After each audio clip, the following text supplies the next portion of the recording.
Hey everyone, welcome. So today, we're going to talk about something really interesting, the science of midlife. We're going to break down how you can literally upgrade your biology when you hit your 40s and 50s, how you can turn this time into a period of real strength and vitality. All right, let's get right into it. So why do your 40s feel like such a turning point? You know that feeling, right? It's this subtle shift where things just feel different. Maybe you're a bit more tired, or you've got that brain fog, or you notice that stress just hits you harder than it used to. Well, let me tell you, it's not just in your head. There are real biological reasons for this. And the good news is, there are some pretty powerful tools to deal with it. Okay, so let's start at the most basic level, your cells. I mean, to really get why midlife feels this way, we've got to look at these tiny little clocks that are ticking away inside every single one of us. This is such a great way to think about it.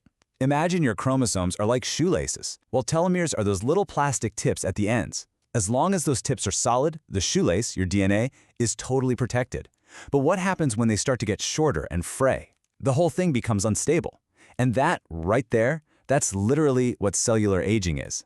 So what's making them fray, especially right now, in our 40s and 50s? Well, for a lot of us, it's being stuck in that sandwich generation pressure cooker. You know, you're juggling a demanding career, maybe taking care of aging parents, and raising your own kids. All of that keeps your body just flooded with the stress hormone cortisol. And we know for a fact that cortisol speeds up that fraying process. But here's where the upgrade comes in. This is so cool. Mindfulness isn't just some fluffy concept about feeling calm. No, it's a direct biological intervention. See, when you practice it, you're basically sending a signal to your nervous system that says, hey, the coast is clear, the threat is gone. That makes your cortisol levels drop. And that drop, that's the trigger for an enzyme called telomeres to get to work and actually repair those frayed ends.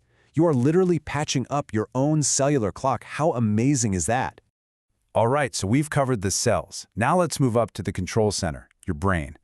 Because for a lot of people, this is where you really start to notice the changes in midlife. You know that senior moment feeling, or that brain fog that just won't clear? It actually has a name. It's often tied to something called the default mode network, or DMN. Think of it as your brain's mind-wandering network. It's what's active when you're worrying about the future or replaying stuff from the past. And in midlife, this thing can get stuck in overdrive, just burning up mental energy and leaving you feeling totally wiped out. And get this isn't just wishful thinking. We have some absolutely incredible data showing how we can fight back. Studies from places like Harvard and the University of California have found that mindfulness is like weightlifting for your brain. It physically preserves gray matter in really important areas like your hippocampus, which is your brain's memory center. And here's what's so wild about the outcome. A mindful 50-year-old brain, one with a quiet DMN that's super efficient, can actually outperform a distracted, tired 30-year-old brain. So it turns out, it's not really about age at all. It's all about the training. Okay, so we've got the cells, we've got the brain. Now let's talk about another huge piece of the midlife puzzle, our hormones. This is all about trying to find some balance amidst all that, well, turbulence. This affects everybody.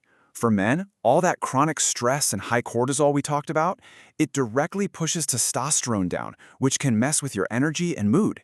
And for women, you've got fluctuating estrogen during perimenopause, which can throw everything out of whack, from your sleep to your emotions.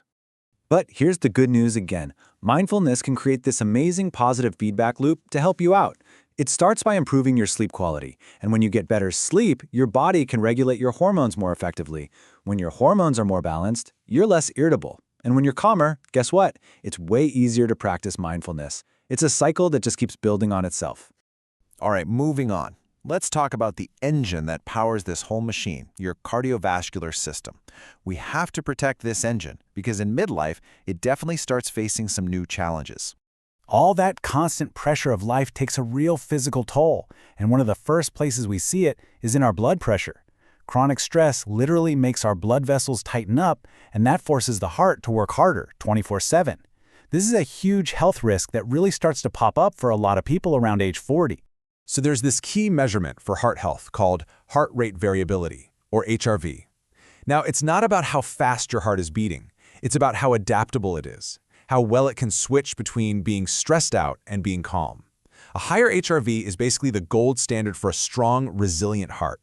And you guessed it, studies show that mindfulness directly improves your HRV. And here's the cool science behind it. When you practice mindfulness, it triggers a relaxation response in your body. And that helps release something called nitric oxide. This little molecule is super important. It tells your blood vessels to relax and open up. That reduces the strain on your heart and helps lower your blood pressure. It's a direct, measurable, physical effect on your body's engine. Okay, so we've talked cells, brain, hormones, and heart. But this whole upgrade isn't just about the physical stuff. The final piece of the puzzle is about changing how we think about aging itself, shifting the story from one of decline to one of purpose. I absolutely love this quote. It just nails the whole idea. When you start actively managing your biology, you get to change the story. Your 40s and 50s stop being this downhill slide, and instead they become the second act, a more conscious, vibrant, and really fulfilling part of your life. And that's because, at the end of the day, mindfulness builds what's called psychological flexibility. It gives you the mental tools to handle all the changes that life throws at you, to avoid burnout, and to just be more present and empathetic with the people you care about. It really deepens your connection to everything. And that's really the bottom line here. The science isn't just some theory anymore. It's practical. It gives us a real toolkit to consciously build a stronger body and a more resilient mind for our second act. So, the only question left is, how are you going to use these tools? Hey, if you found this breakdown useful and you want to keep diving into topics just like this one, do us a favor and hit that subscribe button and turn on your notifications. That way you'll never miss out on our next explainer. Thanks so much for watching.